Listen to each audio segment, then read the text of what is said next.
नमस्कार दोस्तों ये बहुत दर्द भरी कहानी है। अगर आप सभी सुनिएगा तो रोंगटे आप सभी का खड़े हो जाएगा। इसलिए बोलते हैं रोंगटे खड़े हो जाएगा कि एक पत्नी अपने पति को प्रेमी के साथ मिल के मौत के घाट उतार देती है और उस पत्नी का उम्र जो है लगभग 55 साल का आसपास रहता है और वो उस उम्र में वो प्यार कर बैठती है दूसरे गैर मर्दों के साथ और जिसके घर में बेटी पुतौ और दामाद रहता है। चलिए इस घटना को जानते हैं पूरे बारीकी से। दरअसल ये घटना है आपको बांदा जिले के बेदरा गांव की। यहाँ पे शिव नारायण निशांत नाम के एक व्यक्ति थे और वही उनकी पत्नी का नाम दुलारी था। दुलारी के 4 बाल बच्चे थे, जिसमें से कि 2 बेटियां की शादी हो चुकी थी और एक बेटे और एक बेटी थी। दोनों का उम्र जो है, एक बेटी का उम्र 17 साल, वही बेटा का उम्र जो है 20 साल के आसपास रहता है। दोनों का शादी करने का भी उम्र हो जाता है। उस उम्र में आके उसकी पत्नी जो है वो दूसरे गैर मर्दों से वो प्रेम करने लगती है। प्रेम जो है जगभान सिंह नाम के एक व्यक्ति रहते हैं, वो शिव नारायण निशांत जी जो है उनके खेत जो है आधे पर यानी कि बाटिया करते हैं। आधे आधे जो फसल लगता है वो करते हैं। उसी के दरमियान में जो है जगभान सिंह जो है शिव नारायण निशांत जी के घर आते जाते रहते हैं। इसी के बीच में दोनों की नज़दीकियाँ जो है धीरे धीरे काफ़ी नज़दीक होने लगता है। काफ़ी नज़दीक होते होते एक दिन दोनों शारीरिक संबंध बनाने लगता है। इस चीज़ का भनक जो है शिव नारायण निशांत जी को नहीं रहता है। किसी कारणवश किसी दिन वो दोनों को नग्न अवस्था में देख लेता है। जब देख लेता है तो इस चीज़ का विरोध शिव नारायण निशांत जी करने लगते हैं और वो अपने पत्नी को भी मारपीट करते हैं और जगभान सिंह को भी समझाते हैं और वहाँ से भेज देते हैं। धीरे धीरे खेती तेती उसका जो है जगभान सिंह का छोड़ देते हैं और शिव नारायण निशांत जो है वो सोचने लगते हैं।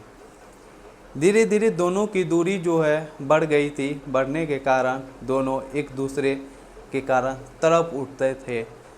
दोनों ने प्लान बनाया कि अब करे तो करे, क्या किया जाए। दोनों के बिना अच्छा लग ही नहीं रहा था। इसी बीच में उसी के गांव में शिव नारायण निशांत जी के गांव में एक राम सेवक नाम के व्यक्ति रहते हैं। उनके यहाँ शादी का कार्यक्रम रहता है और उसी में ये जाते हैं। उसी दरमियान में जो है जगभान सिंह और उनकी पत्नी शिव नारायण निशांत जी की पत्नी जो है प्लानिंग कर बैठता है कि किस तरह से अपने पति को मौत के घाट उतारा जाए। तो शिव नारायण निशांत जी जो है वहाँ पे शादी में जाते हैं। शादी में जाने के बाद जो है वहाँ से लगभग वो 10 बजे घर के लिए रवाना हो जाते हैं। घर आते हैं तो वहाँ पे देखते हैं कि जगभान सिंह और उनकी पत्नी दुलारी दोनों आपसी संबंध बना रहा है। संबंध बनाने के दरमियान में शिव नारायण निशांत जी देखते हैं तो इस चीज़ का विरोध करते हैं। विरोध करने के दरमियान में जो है उनके प्रेमी, दुलारी के प्रेमी जगभान सिंह को गुस्सा आ जाता है और उनकी पत्नी जो है, पत्नी को भी गुस्सा आ जाता है।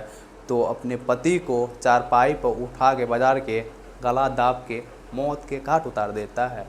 जब मार देता है तो मारने के बाद उसको गंगा नदी में उसको पैर हाथ बांध के लाठी में टांग के फेंक देता है। फेंकने के बाद वो इस तरह से साजिश रचती है दुलारी यानी कि शिव नारायण निशांत जी की पत्नी की बोलती है अपने बेटे को फ़ोन करके कि तुम्हारे पिताजी किसी शादी में गए थे और अभी तक लौट के नहीं आए हैं और रोती है।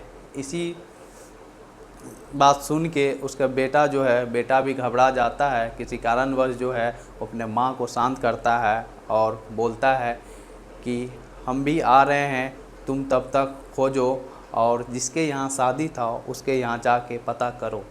वहाँ पे जाके पता करती है, पता क्या करेगी ये, लेकिन पूरा गेम तो खेला हुआ इसी का, दुलारी का था।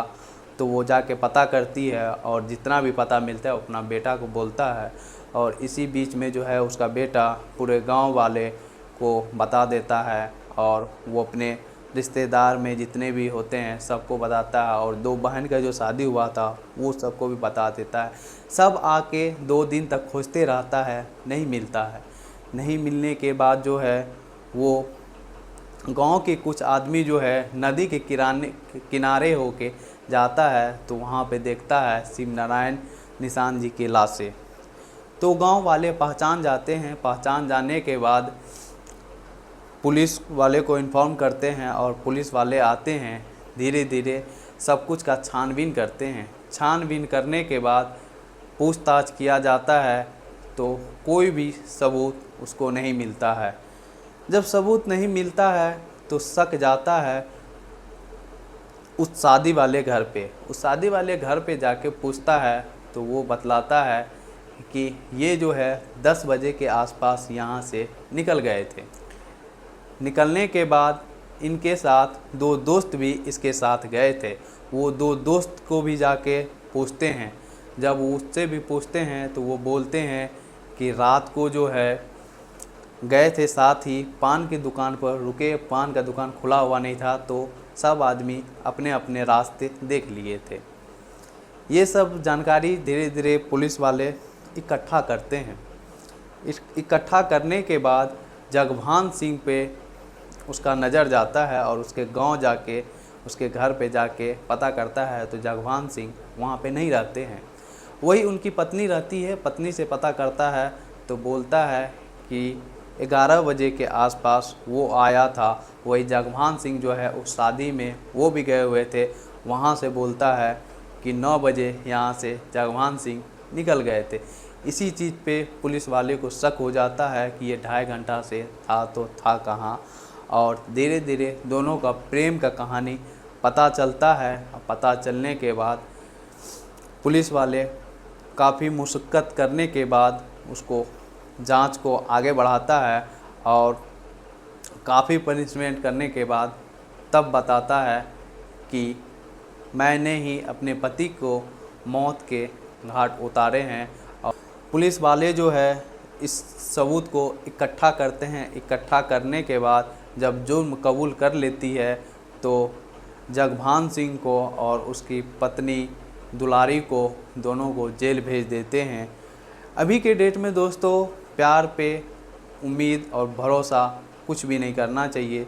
औरत या मर्द कब किस टाइम बदल जाए उसका कहना नामुमकिन है। चलिए दोस्तों, इसी के साथ विदा लेते हैं। जय हिंद, जय भारत। आप सभी को अच्छा अगर वीडियो लगेगा तो सपोर्ट कीजिएगा। अगर इससे भी ज़्यादा अच्छा होगा तो कोशिश करेंगे वीडियो बनाने का।